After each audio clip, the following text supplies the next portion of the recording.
You know, I would have loved to have been a fly on the wall that last day at the Constitutional Convention, September 17th, 1787. They assembled as they usually did around 10 o'clock, and they each, or most of them, took turns signing the document. It was an overcast day in Philadelphia in the 50s, threatening perhaps a little rain, but it was a joyous day for the framers. But there were three people there who refused to sign: Elbridge Gerry, Edmund Randolph, and George Mason, two of them from Virginia. I wonder how they felt that day. It must have been a little awkward for them when all of this was completed. Of course, Ben Franklin is watching the whole thing. He's sitting in his chair, and he leans over to someone next to him, and Madison happened to overhear this and wrote this in his notes. He said, "You know, we've been sitting here since May 25th, all these months, and I've looked at the chair George Washington sits in, and on the back of it is carved a sun on the horizon. But I didn't know if it was a rising sun or a setting sun, and now I have the pleasure to know it is a rising sun." When the convention adjourned on September 17th, 1787, sine die, their work was done, most of them went to the city tavern to have a drink together. I don't think those who wouldn't sign probably joined them there that day. And then they all departed for home, back to their home states. Many of the framers also became part of participants in their state ratifying conventions. Certainly James Wilson did, James Madison, and many of the others. The work was still ahead of them because although they'd framed a constitution, the Constitution was nothing but a dead letter until life was breathed into it by the authority of the people, and that had to be done through ratification. And so much of the work was still ahead. This really is not the end of the process. It was really, in some sense, just the beginning, because you had a lot of smart guys come up with a really good document, but now you're going to send it out for the greatest public debate in the history of humanity. That's what the ratification process was.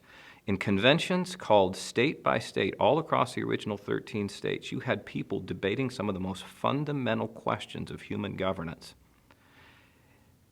It was very important that it was done by conventions in each state rather than by the state legislatures, and this is for two reasons. First, the cynical political reason. State legislatures had an institutional interest in not adopting the new Constitution because it was going to diminish their powers.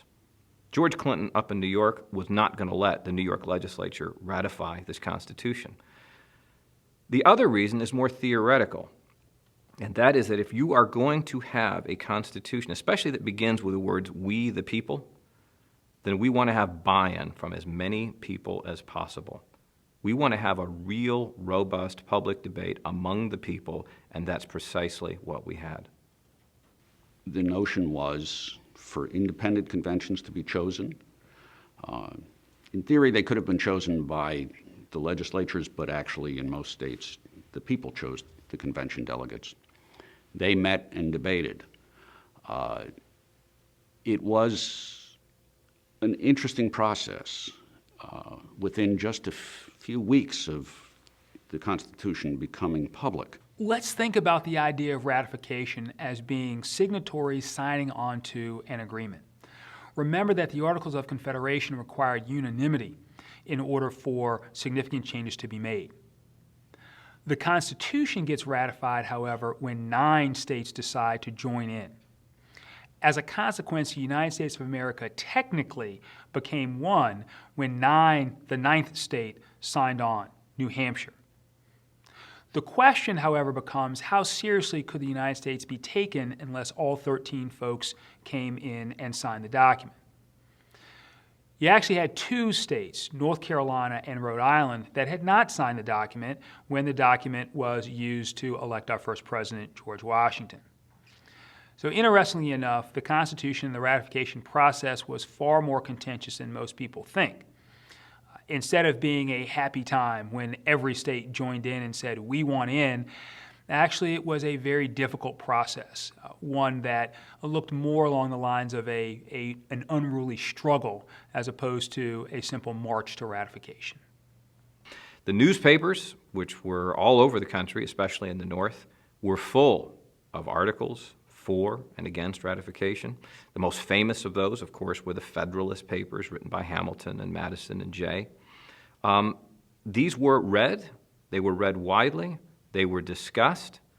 And those discussions made their way into the ratification conventions. It's remarkable, really, how everybody seemed to be on board. This was the thing to be talking about between September of 1787 and the following summer of 1788.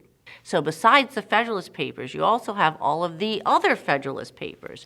You have people like James Wilson writing in Pennsylvania. You have a fellow who called himself the Monitor, and he would sign all of his essays, and please take the advice of the Monitor. You have Fisher Ames in Massachusetts. John Dickinson goes home to Delaware and writes the Fabius essays. So people are hard at work for months and months throughout the fall of 1787 and the spring of 1788, trying to persuade their fellow citizens to ratify, to agree to this new Constitution. There were all sorts of arguments made by the Anti-Federalists, but they really came down to two. First of all, people were afraid of this new national government. They thought it was going to be too powerful. You can debate that. You really can, because that's one of the balances that the convention struck. We want something energetic enough to be effective, but not so powerful that it's going to be tyrannical. But it would have been hard to change that, wouldn't it? I mean, to change that, you'd have to go back and change the whole structure of the Constitution. So that didn't get a whole lot of traction. The other argument against the Constitution got a lot of traction, and it very nearly scuttled the process, and that was the absence of a Bill of Rights.